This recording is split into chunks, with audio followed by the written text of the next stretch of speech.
আসসালামু আলাইকুম রহমতুল্লাহি ওয়া বারাকাতুহু। সম্মানিত দর্শকবৃন্দ, ক্রাউন সিমেন্ট নিবেদিত আজকের মোনাজাত অনুষ্ঠানে আপনাদের প্রত্যেককে স্বাগতম জানাচ্ছি। রাসূল সাল্লাল্লাহু আলাইহি ওয়াসাল্লাম বলেছেন, যে ব্যক্তি মান সামা রমাদানা, যে ব্যক্তি রমজানের রোজা রেখেছে ঈমানা ওয়া ইহতিসাবান, ঈমান অবস্থায় এবং আল্লাহর পক্ষ থেকে সন্তুষ্টির প্রত্যাশায়, রাসূল করিম সাল্লাল্লাহু আলাইহি ওয়াসাল্লাম বলছেন, গফিরা লাহু মা তাকাদ্দামা মিন যানবিহি, আল্লাহ রাব্বুল আলামিন ওই ব্যক্তির পিছনের পূর্বে গুনাহসমূহকে তিনি মাফ করে দিবেন।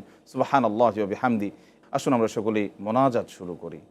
আলহামদুলিল্লাহি রাব্বিল আলামিন, ওয়াসসালাতু ওয়াসসালামু আলা আশরাফিল আনবিয়া ওয়াল মুরসালিন ওয়া আলা আলিহি ওয়া আসহাবিহি আজমাইন ওয়া মান তাবি'আহুম বিইহসানিন ইলা ইয়াউমিদ্দিন।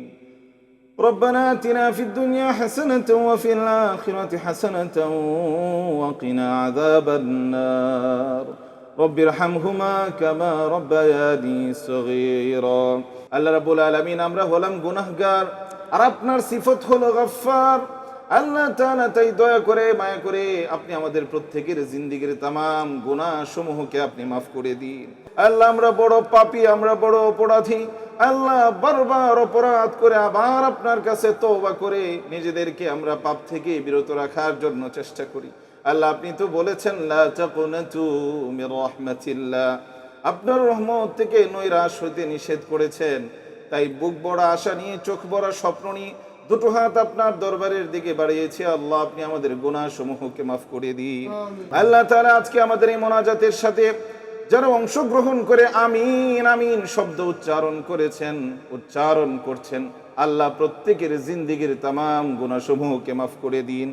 আল্লাহ, প্রত্যেকের দিলের নেক ভাষণাকে আপনি পূর্ণ করে দিন। আল্লাহ, যাদের মা বাবা বেঁচে আছে হায়াতের মধ্যে বরকত দান করেছেন।